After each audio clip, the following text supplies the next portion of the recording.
एक मालिक है और वो मालिक अपने नौकर से कहता है कि तू हर रोज मुझे 1 लीटर दूध गर्म करके पिलाएगा, ये तेरी ड्यूटी। तो नौकर रोज 1 लीटर दूध पिलाता था। कुछ दिन बाद नौकर जो है उस दूध में से 1.5 लीटर दूध खुद पी जाता था और बाकी दूध में पानी मिला के मालिक को पिलाता था। फिर कोई मालिक से शिकायत करता है कि साहब ये जो नौकर आपने रखा है ये दूध में गड़बड़ करता है। तो मालिक ने कहा अच्छा ऐसा है क्या? और उसने नौकर की निगरानी के लिए एक और नौकर रखा। अब 2 नौकर हो गए, तो दोनों नौकरों ने 1.5 लीटर दूध खुद पीना शुरू किया और बाकी दूध में वो पानी मिला के मालिक को पिलाते थे। कुछ दिन बाद फिर मालिक को कुछ लोगों ने कहा कि आपकी 2 नौकर जो है वो दूध में पानी मिला के पिला रहे हैं हम। तो उसने कहा अच्छा ऐसा है? तो उसने एक और नौकर रखा, बोला इन दोनों पे निगरानी रखो। अब 3 नौकर हो गए, तो तीनों 1.5 लीटर दूध पीते थे। मालिक को 1.5 लीटर दूध में पानी मिला के पिलाते थे। मालिक की तबीयत भी थोड़ी कमजोर होने लगी, थोड़ा वीक हो गया वो।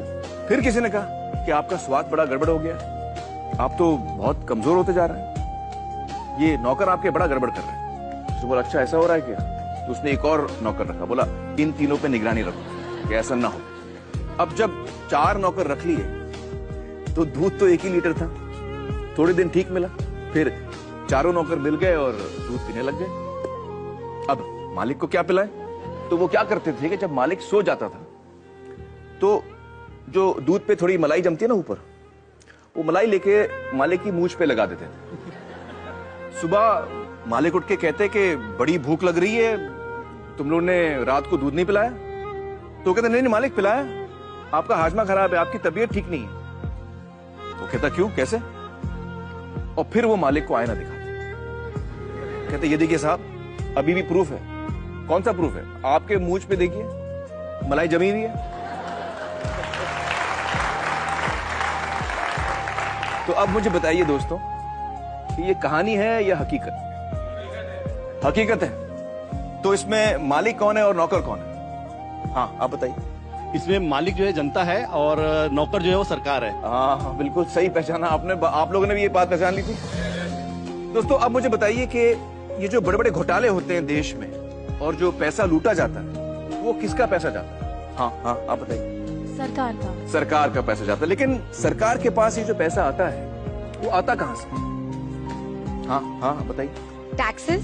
बिल्कुल सही, टैक्सेस से। अच्छा आप में से कितने लोग हैं जो टैक्स नहीं भरते? जरा संभाल के जवाब दीजिएगा, इनकम टैक्स डिपार्टमेंट देख रहा है ये शो।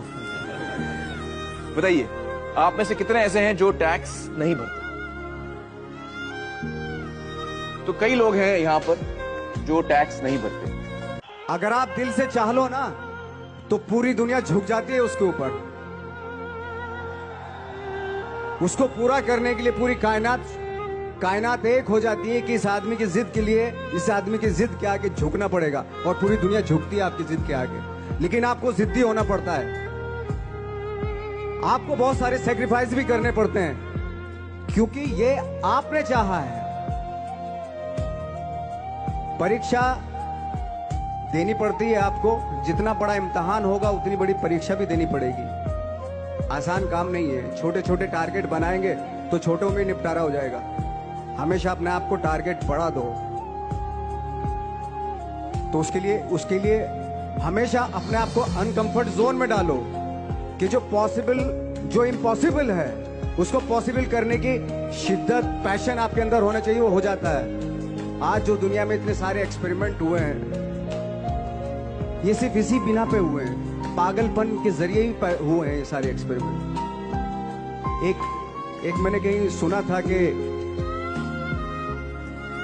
जब आप एक्सपेरिमेंट करते हैं तो फेलियर भी होते हैं, कई बार फेलियर होते हैं। कोई एक एक्सपेरिमेंट करने के लिए, कोई एक चीज करने के लिए बहुत बार हमने भी झेला है, बहुत बार फेलियर हुए हम लोग। लेकिन एटलीस्ट हमें इतने सारे फेलियर होने से इतने तरीके पता चले कि इन तरीकों से सक्सेस नहीं मिल सकती।